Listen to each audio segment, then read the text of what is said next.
So you were a wild youngin' when you're back in the days. Wow. Can we say that? Yeah, I was. They called me, something like the ringleader or something like that. I'm always starting shit. That's what That's what I hear. Okay. So before Elles Moca, what was your nickname, or was that always the name everybody called you? Well, no, that's like my music name, Yeah. But like, people call me like Kells or, Killer or something like. Yeah. So. Yeah. Back in the days when when you were growing up and stuff like that, what kind of music was playing in the crib, like from your parents' side? Like, what were they playing? To be honest, honestly, my mom was into a lot of Bob Marley. Yeah, like, so I heard a lot of Bob Marley, but Jamaican parents, Okay. Like, they listen to the reggae, but then I don't know, like, it's weird, like they love Celine Dion. Facts. Tell us about love that. it. Like what Celine Dion tunes so are playing? I heard Celine Dion too, and the Shania Twain, Yeah. So that's Jamaican, parents for you, Were they listening to church music too, like gospel music and stuff?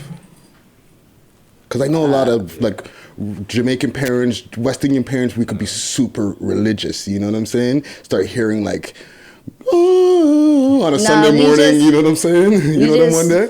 Nah, we just went to church. Okay. And like I can't remember all of that, like all that singing and stuff like that. Yeah. And then what about your brothers and sisters and you guys? What were y'all listening to? Like, what was your first? Yo, this is hot. I'm gonna repeat this every hour of the day type of tune. Well, really, I was hearing like a lot of like Wu-Tang. Like I was hearing a lot of Ghostface around me, and like the Pillage. Like people probably don't even know what this is, but oh, I know. Like like I was hearing that around me, a lot, like on repeat. Like, okay. Like, loving the Wu-Tang. Yeah. And then what was your first choices of stuff that you were listening to on repeat? At what point? Like, let's say when you started becoming a teenager and you got your own like CD Walkmans and stuff like that, or MP3 players and shit. What are you listening to? Really? Yo, I was bumping like Cameron, like Dipset, and like and some like stack bundles and stuff like that, Yeah. R.I.P. Yeah. You say like P? No, R.I.P. Oh, R.I.P. Stack Yeah. Bundles. Yeah, R.I.P. Stack Bundles. He was one of the realest, yo.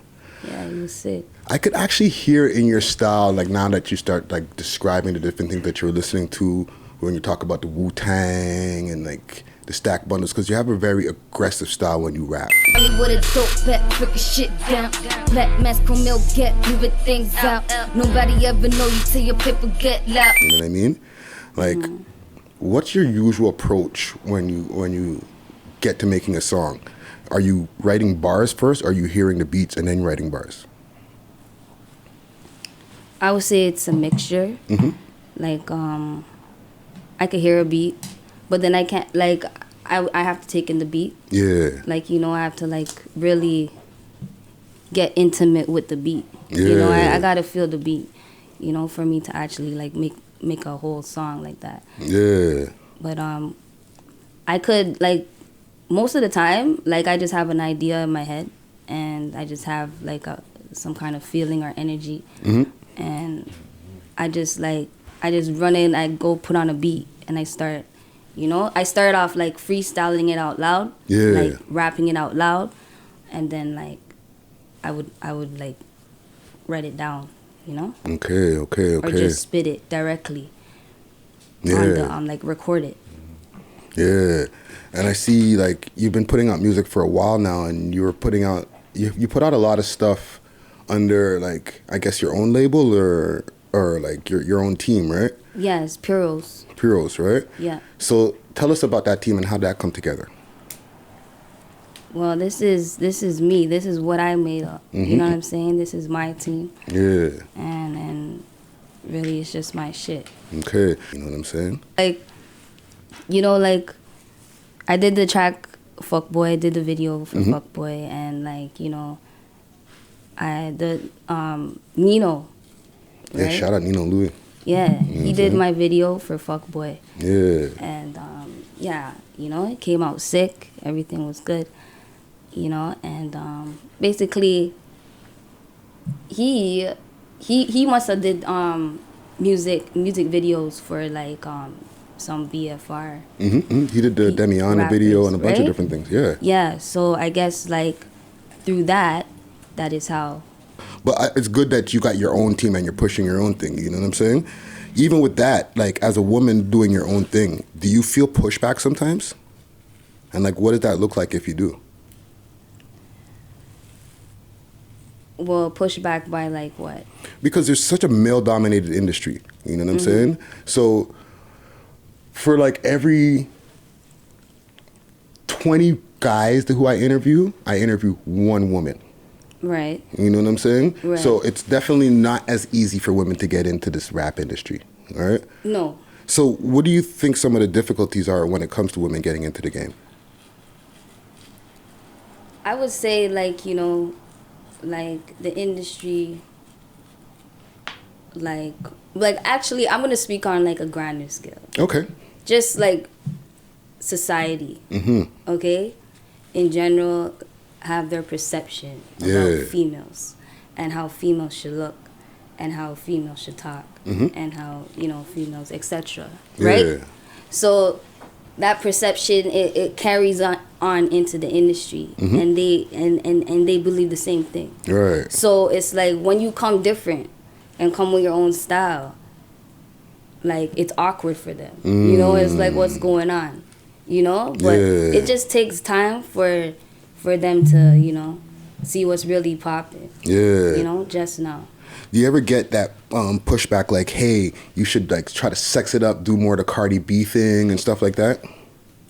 No, because I'm not them. I'm Elles Moca. Yeah, you know what I mean? Yeah, I have my own style. Yeah. I have my own delivery and that, you know? Yeah. No, because I've dealt with it even when I've managed artists way back in the days. You know what I'm saying? I used to manage an artist who was like super pro-black, Black Pearl. Shout out Black Pearl from Montreal, right? Yeah. You know, she had like the big afro and stuff like that, and she was not trying to compromise for nothing. But people would be saying, hey, you know, if you tried to do a little bit more on like Lil Kim style and stuff like that, you'd get way more attention. You've never heard stuff like that before? Yeah, of course. I hear that a lot, you know, by several people. Yeah, what's your response to that usually? It's like, well, when I hear that, it's like almost kind of disrespectful. Because it's like, you're basically telling me to change who I am and change me. So, like, you need to keep it moving. I'm not going to go back to the fuckboy, you know? Yeah. But yeah, like I don't rate that. Yeah.